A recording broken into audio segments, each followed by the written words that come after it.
สบายดีตอนเช้าทุกคนมาอยู่บ้าน3 มื้อมาเบิ่งพักเขาดูยังหรือว่าตายหมดละแต่ว่าหมักแตงนี่ใหญ่เลยเด้อหมักแตง1 หน่วย2 หน่วยโอ้2 หน่วย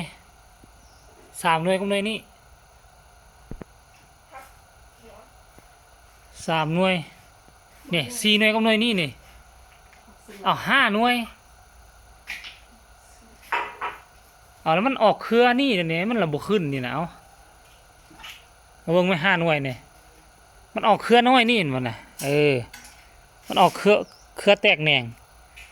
เครือรักเนี่ยมันบ่ออกสิไปเข้าเราปาดตัวนึง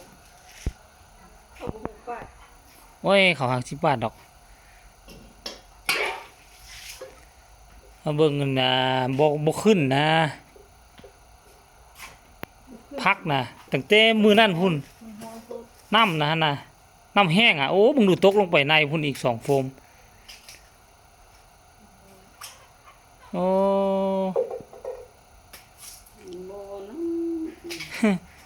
ไปจะไปเบิ่งกบไปเบิ่งแล้วเบิ่งละบ่ได้เก็บไข่ไก่บ่ฮอด10ตัวฮอดแท้แม่บ่ฮู้หน้ามันเข้าไปมันก็ฮ้องเลย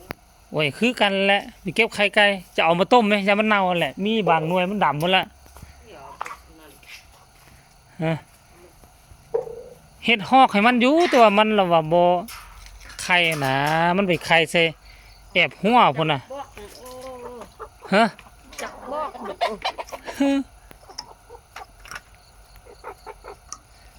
เอาใส่ออกโอ้ยมันคือบ่ไข่ซะน่ะมึงแม่ไข่พุ่นน่ะบุญอยู่บุญหน่วยหนึ่งอยู่เทิงหน่วยหนึ่งเอ้าไข่ใส่นั่น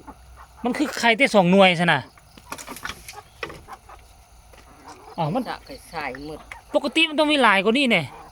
มันเอาไป4-5 มื้อพุ่นน่ะเนี่ยไข่เฮ็ดนั่นไข่นี่นะพวกไข่หั่งบ่มันคือไข่น้อยแท้มันสุดหรอ1 2 3 4 5 6 7 8 9 10 11 12แม่หนึ่งติมันคือสิเป็น2 แม่นะบ่ไข่หน่วยหนึ่งหน่วยน้อยกว่าหมู่น่ะ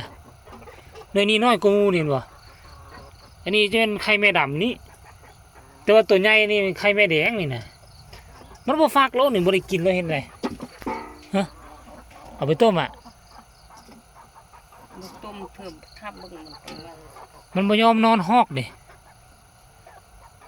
นี่นะ